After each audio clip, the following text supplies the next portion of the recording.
नमस्कार साथियों की फैक्ट में आप सभी का स्वागत है। उम्मीद करता हूं कि आप सभी लोग बेहतर होंगे। सभी सनातनी और राष्ट्रवादी भाई बहनों से अपील रहेगी कि चैनल को सब्सक्राइब करिएगा, वीडियो को लाइक करिएगा और अधिक से अधिक लोगों तक शेयर कर दीजिएगा। भारत और पाकिस्तान के बीच में जो टेंशन बनी हुई है उस टेंशन पे बात करेंगे और क्या क्या हो रहा है विश्व भर में और भारत में, और तैयारियों को लेकर के डरा हुआ पाकिस्तान पहुंचा है यूएनएससी, मतलब यूएन की जो सिक्योरिटी काउंसिल है उसके अंदर, और उसकी बैठक संभवतः कुछ देर में शुरू होने वाली है। जब आप वीडियो देख रहे हैं उसके बाद उस पर बात करेंगे। साथ के साथ बात करेंगे, प्रधानमंत्री नरेंद्र मोदी ने ताबड़तोड़ मीटिंग की है, सेना प्रमुखों से मीटिंग की है, तीनों सेना के जो प्रमुख हैं उनसे। अजीत डोभाल राष्ट्रीय सुरक्षा सलाहकार से मीटिंग हुई है। इसके अलावा रक्षा सचिव से मुलाकात हुई है।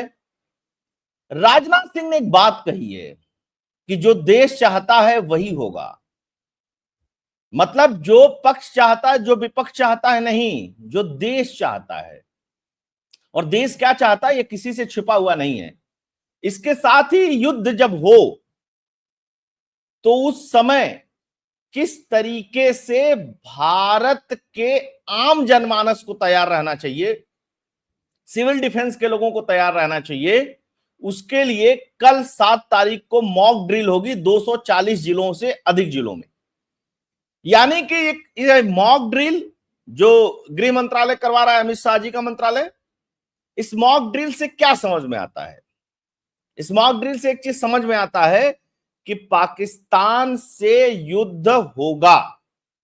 मैं ये नहीं जानता कि कब होगा, आज होगा, कल होगा, 10 दिन बाद होगा, 1 महीने बाद होगा, लेकिन इतना निश्चित है कि होगा जरूर, और कुछ बड़ा ही होगा, छोटा मोटा नहीं होना है। तो एक आम नागरिक की क्या जिम्मेदारी है, उसको क्या करना चाहिए युद्ध के समय, क्या नहीं करना चाहिए युद्ध के समय, इसको लेकर के मॉक ड्रिल होगी और कुछ गाइडलाइंस भी सरकार की तरफ से आएगी। तो सबसे पहले देखते हैं कि प्रधानमंत्री नरेंद्र मोदी कहां कहां मुलाकात कर रहे हैं, किससे किससे क्या क्या भेंट हो रही है। अखबार वाले भी अब लिखने लगे कि कुछ बड़ा होने वाला है। पीएम मोदी ने एनएसए अजीत डोभाल के साथ की अहम बैठक। अब अहम बैठक हुई, लगातार हो रही है, कोई ऐसी बात नहीं है कि पहली बार मिल रहे हैं, लेकिन जो लगातार मिल रहे हैं इसके पीछे का रीजन जो मुझे समझ में आया, मोटा मोटी मैंने अपने पिछले लाइव में भी इस बात को बताया था कि भैया भारत तैयारी कर रहा है और हर तरीके की तैयारी कर रहा है, क्योंकि बिना तैयारी के युद्ध में जाने का मतलब होता है कि आपके पक्ष का नुकसान ज्यादा हो जाएगा। सवाल यह नहीं कि पाकिस्तान कितना मजबूत है, वो एटमी पावर है, उसके पास फ्लाइट है, जहाज है, मिसाइल है, उसकी बात नहीं है। मिनिमम कैजुअलिटी, क्योंकि युद्ध होगा तो ऐसा संभव ही नहीं है कि एक तरफ का ही सारा नुकसान हो, दूसरे तरफ का ना हो। उसको मिनिमाइज करने के लिए जो एक्सरसाइज होनी चाहिए, देश के अंदर जो एक्सरसाइज होनी चाहिए, सेना की जो एक्सरसाइज होनी चाहिए, उसके लिए जिन जिन सामग्रियों की जरूरत पड़ेगी उसकी तैयारी होनी चाहिए। क्योंकि अगर युद्ध होता है दो देशों के बीच में तो यह कोई डिसाइड नहीं कर सकता है कि यह युद्ध कितने दिन तक चलेगा। टीवी वाले डिसाइड कर देंगे 24 घंटा में खत्म, 48 घंटा में खत्म, 72 घंटा में खत्म, लेकिन ऐसे होता नहीं है। तो युद्ध 1 महीना चलेगा कि 2 महीना चलेगा कि 10 दिन में खत्म हो जाएगा कि 2 दिन में खत्म हो जाएगा, कि युद्ध उस पैमाने पे नहीं होगा, वह तो कोई देश सोचेगा नहीं। मजबूत देश तो अपनी तैयारी करके रखेगा। पाकिस्तान क्या कर रहा है? पाकिस्तान चीन के यहां गिड़गिड़ा रहा है, तो तुर्की के यहां गिड़गिड़ा रहा है, और चीन और तुर्की निश्चित तौर पे पाकिस्तान का ही साथ देंगे, चाहे खुल करके साथ दें और चाहे पीछे से साथ दें, क्योंकि उनका हित उनसे जुड़ा हुआ है, उनका हित भारत से जुड़ा हुआ नहीं है। लेकिन चाइना को एक बात याद रखनी पड़ेगी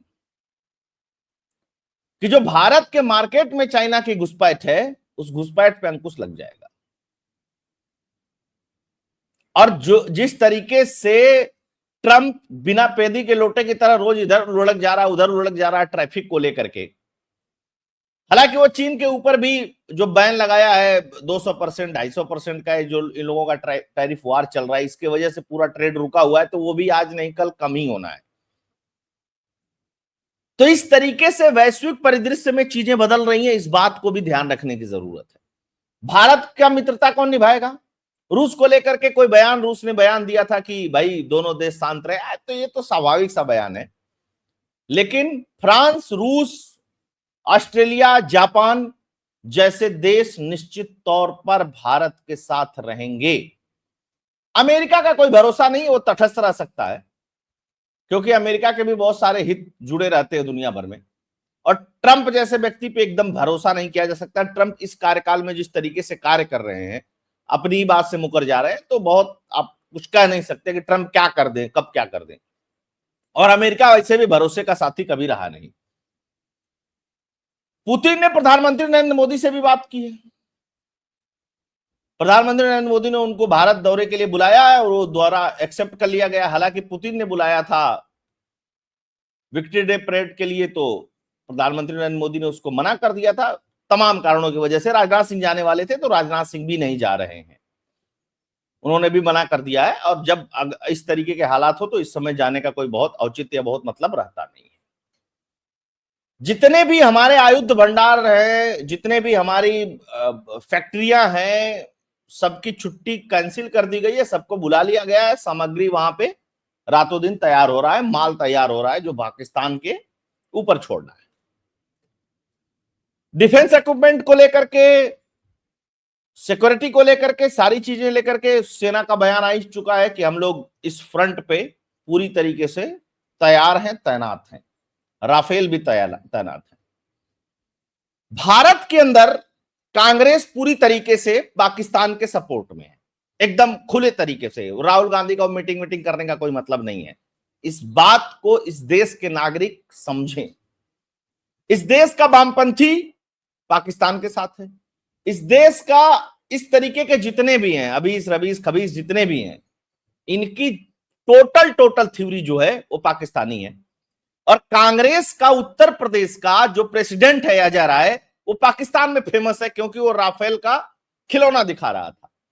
तो पाकिस्तानी कह रहे हैं, देख रहे हो इनके पार्टी का, अपोजिशन पार्टी का एक बड़ा नेता, कांग्रेस का प्रेसिडेंट यूपी उत्तर प्रदेश का और राहुल गांधी का बहुत करीबी, अपने ही सेना का इस तरीके से दिखा रहा है कि इनके पास तो राफेल नाम का खिलौना है। खैर, ये पाकिस्तान की मदद कांग्रेसी हमेशा से की है, इसमें कोई दो राय नहीं। वो इंदिरा गांधी ने इसको तोड़ दिया, उसको तोड़ दिया, कुछ नहीं। जब 92,000 सैनिक तुम्हारे कब्जे में थे, तो तुम उस समय कुछ भी कर सकते थे, कश्मीर का प्रॉब्लम सॉल्व कर सकते थे, बहुत सारी, लेकिन नहीं किया तुमने। खैर, उस विवाद में नहीं जाते हैं, वर्तमान की चीजों को देखते हैं। रक्षा सचिव राजेश कुमार सिंह की पीएम मोदी से अहम मुलाकात, पाकिस्तान से तनाव के बीच में चल रही है बैठकें। रक्षा सचिव से मुलाकात का मतलब क्या हुआ? रक्षा मंत्री अमित शाह, रक्षा मंत्री राजनाथ सिंह, उनका बयान, रक्षा सचिव से मिलना। अब रक्षा सचिव मतलब एक बड़ी और अहम पोस्ट, जिससे प्रधानमंत्री अगर मुलाकात कर रहे हैं, तो जाहिर सी बात है कि प्रधानमंत्री बहुत सूक्ष्म रूप से देख रहे हैं कि हमारी तैयारियां कैसी हैं। क्योंकि 140 करोड़ के देश में बहुत महंगाई भी ना बढ़ जाए, बहुत समस्या भी ना उत्पन्न हो जाए, इन सब बातों को भी देखना बहुत जरूरी है। और सेना को किस चीज की जरूरत है, कहां पे पैसे की जरूरत है, कहां पे किसी सामान की जरूरत है, कहां पे किससे मदद की जरूरत है, उसको भी आंकना जरूरी है। यह नहीं कि युद्ध के बीच में हम किसी के यहां कोई सामान मांगने जाएंगे, नहीं नहीं, पूरा हथियार जुटा लो। अच्छा, थोड़ा और आगे बढ़ते हैं। देश के 244 जिलों में mock drill, blackout exercise, Bharat Pak tension के बीच गृह मंत्रालय का बड़ा कदम। अब नागरिक सुरक्षा तंत्र और उनकी तैयारियों को आंकना है, क्योंकि 2.5 फ्रंट वार की जो बात है ना, जिस तरीके से कांग्रेस का रुख है, जिस तरीके से मदनी का रुख है, जिस तरीके से और बहुत सारे लोगों का रुख है, और जिस तरीके से भारत के अंदर ही बहुत सारे गद्दार हैं, इस बात को भी समझिएगा। अगर कोई ऐसी सिचुएशन बनती है तो आम नागरिक उस चीज को कैसे ले सकता है। अच्छा, इसमें सबसे अहम रोल किसका किसका हो जाता है? सिविल डिफेंस तो है ही है, होमगार्ड का रोल बहुत महत्वपूर्ण हो जाता है। इसमें एनसीसी की जो ट्रेनिंग, सी सर्टिफिकेट, जैसे मैंने भी सी सर्टिफिकेट मेरे पास है एनसीसी का, इस तरीके के लोगों की जिम्मेदारी बढ़ जाती है। बाकी फोर्सेज और सेना कोई कमी नहीं है, भारत के पास एसएसबी, बीएसएफ, सीआरपीएफ, सीआईएसएफ, ये सब बहुत ट्रेंड है और कमांडोज, दुनिया भर की चीजें हैं। तो वहां उस मोर्चे पे कोई बहुत दिक्कत नहीं है, लेकिन देश के अंदर का जो मोर्चा है, उस मोर्चे को संभालना इस देश के देशभक्त नागरिकों का कर्तव्य है। तो उस स्थिति में क्या हो सकता है, और इसको गांव तक इस मॉक ड्रिल को कराने का प्लान है, तो ये भी जरूरी है। इससे एक और फायदा होता है, जैसे ब्लैकआउट। बहुत सारे लोगों का एक सवाल होगा कि आज के जमाने में जब जीपीएस है, लेजर टेक्निक है, दुनिया भर की चीजें हैं, तो ब्लैकआउट का क्या मतलब हो सकता है। देखिए, उसको छोड़ दीजिए, लेकिन कम से कम इससे इस देश में एकजुटता आएगी। मेरा जो अपना मानना है, जो मेरा अपना असेसमेंट है, एकजुटता आएगी, लोगों के अंदर जागरूकता आएगी, दोनों चीजें। क्योंकि ठीक है, टीवी और अन्य चीजों के माध्यम से लोगों तक समाचार पहुंच रहा है, लेकिन बहुत लो लेवल पे इस चीज को पहुंचाना है, तो जाहिर सी बात है डील करनी पड़ेगी। आप लोगों को याद होगा, कोरोना के समय पे प्रधानमंत्री नरेंद्र मोदी ने कहा था कि थाली बजा करके आप लोग एकजुटता का परिचय दीजिए। तभी विपक्ष ने सवाल उठाया, अच्छा इससे कोरोना भाग जाएगा क्या। भाई, कोरोना तो भागा वैक्सीन से, जिसको लगाया सरकार ने फ्री में, लेकिन उससे एकजुटता और ताकत का परिचय होता है। तो ये है उस सवाल का जवाब जो अक्सर लोग पूछ लेते हैं कि भैया ब्लैकआउट हो रहा है तो क्या है। अब इसमें क्या क्या चीजें शामिल है, रेडियो संचार, हॉटलाइन, नियंत्रण कक्ष, इसके अलावा अग्निशमन, नागरिक सुरक्षा, होमगार्ड महानिदेशालय, सबको पत्र दिया गया है। जो भी इसमें है सबको शामिल किया जाएगा और 7 मई को इसकी पूरी प्लानिंग होगी और इसको पूरा एग्जीक्यूट किया जाएगा। तो एक तो ये तैयारी चल रही है। अब यूएन में क्या चल रहा है, देखो, यूएन का मतलब होता है आपके मोहल्ले के, बहुत ध्यान से सुनिएगा मेरी बात का, यूएन या यूएन सिक्योरिटी काउंसिल का मतलब होता है आपके मोहल्ले में अगर कोई पान की गुमटी है, पान की दुकान है, या छोटे से पारचूने की दुकान है, वही औकात और वही हैसियत जो है यूएन और यूएनएससी की। अब बताइए, कुछ कर पाए इराक में, अफगानिस्तान में, अभी इधर चल रहा है रसिया यूक्रेन में, कुछ कर पाए? कुछ नहीं कर सकते भाई साहब। ये 1945 की बनी हुई संस्था आज के समय में प्रासंगिक ही नहीं है कि किसी टेंशन और किसी युद्ध को रोक सके। अब इनके जो यूएन के जो चीफ हैं, वो कह रहे हैं कि दोनों देश संयम बरतें। तुमसे कौन अकल मांग रहा है भाई, दोनों देश संयम बरतें? कोई मतलब है इसका संयम बरतें? क्यों संयम बरतें? पाकिस्तान को समझाओ ना संयम बरतें, और इस बात को पहले से ही समझो ना। जब भारत बार बार इस मसले को कहता है कि पाकिस्तान किस तरीके का है, अब एक बात ध्यान रखिएगा, पूरे दुनिया में ये जो कुछ हो रहा है उसका केंद्र बिंदु है पाकिस्तान। तो बहुत सारे लोग चाहेंगे कि पाकिस्तान जिंदा रहे ताकि दुनिया में हथियार की बिक्री न रुके। तो यूएनएससी में कौन कौन है इस समय? 5 तो परमानेंट मेंबर है और 10 मेंबर ऐसे बनते हैं जो जिनका कार्यकाल 2-2 साल का होता है। उसमें पाकिस्तान भी है, ठीक है ना। पाकिस्तान है, गुयाना है, ग्रीस है, डेनमार्क है, अल्बेरिया है, सोमालिया है, रिपब्लिक ऑफ कोरिया है, इस तरीके से मिलाकर के 10 और है। तो ये हो गए 15, और इन 15 की मीटिंग। तो भारत भी तो तैयारी में पीछे नहीं हटेगा ना, भारत भी तैयारी करेगा। भारत के डर से संयुक्त राष्ट्र पहुंचा पाकिस्तान, आज बंद कमरे में होगी सुरक्षा परिषद की आपात बैठक। 15 देशों वाली संयुक्त राष्ट्र सभा की अध्यक्षता करेगा पाकिस्तान। अच्छा, कश्मीर वश्मीर राग अलापेगा, कोई मतलब नहीं है। भारत भी एक्टिव है। भारत एक्टिव है तो भारत ने क्या क्या किया? एक तो पाकिस्तान की हरकतों पर कड़ा रुख अपनाया है, वहां रुख ही अपनाया जा सकता ना, मिसाइल लेके थोड़ी नहीं जाना है, ठीक। और पाकिस्तान और चीन को छोड़ करके सुरक्षा परिषद के जितने भी सदस्य हैं, मतलब 13 और सदस्य, 4 परमानेंट मेंबर, सबके विदेश मंत्रियों से एस जयशंकर साहब ने बातचीत कर ली है। अब और साफ साफ लहजे में कह दिया कि देखो, हमें पार्टनर और सहयोगी की जरूरत है, हमें प्रवचन की जरूरत नहीं है ना। अच्छा, सबसे बातचीत कर लिया इन्होंने, और जाहिर सी बात है कि सबने निंदा उंदा की है उसकी। लेकिन एक महत्वपूर्ण चीज है, डायलॉग चल रहा है, डिप्लोमेसी भी चल रही है, वो भी जरूरी है।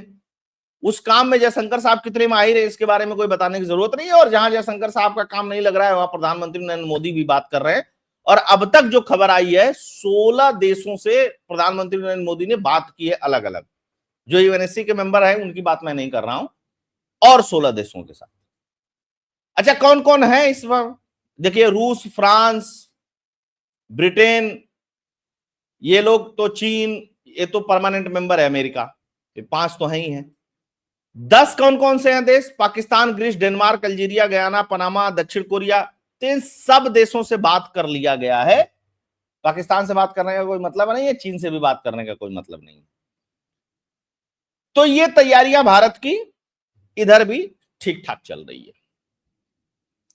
लेकिन यूएन, जिसको भारत बार बार कहता है कि भैया आप बदलाव करो, ये परमानेंट 5 मेंबर और ये वो वाला वो कहानी बंद करो, लेकिन वीटो पावर वाले देश इसको मानते नहीं है। खासकर चाइना कहता नहीं नहीं, यूएन में परमानेंट मेंबर नहीं भारत बनना चाहिए। चलो कोई बात नहीं, भारत नहीं बनना चाहिए। प्रासंगिकता क्या है यूएन की? मतलब क्या है यूएन का? निंदा करना? आज तक यूएन क्या कर पाया है? रिजोल्यूशन पास कर दोगे, 2-4 देशों पे बैन लगा दोगे, इससे क्या होता है? क्या इससे युद्ध रुकता है? नहीं रुकता है। तो यूएन और यूएनएससी दोनों को आप अपने मोहल्ले के परचूने की दुकान के बराबर समझिए। जितने भी हैं इस तरीके के इंटरनेशनल संस्थाएं, इनका कोई औचित्य नहीं रह गया भाई साहब। वर्ल्ड बैंक, आईएमएफ का औचित्य इसलिए क्योंकि वहां पैसा मिलता है, पैसे का खेल चलता है, लेन देन चलता है, इसलिए उनका औचित्य बचा हुआ है। अदरवाइज कोई मतलब नहीं। WHO हो, यूएन हो, ये कोर्ट हो, इंटरनेशनल कोर्ट हो, कोई मतलब नहीं है ना। तो ये थी दोस्तों खबर। अब एक और चीज चल रहा है। तुर्की का एक नेवी का शिप जो है वो पाकिस्तान में आकर के खड़ा है। अब लोग उससे टेंशन में है। अरे भाई, वैसे वैसे भारत के पास 250 से अधिक शिप हैं, उसकी टेंशन मत लीजिए। भारत टेस्ट भी कर रहा है समुद्र के अंदर।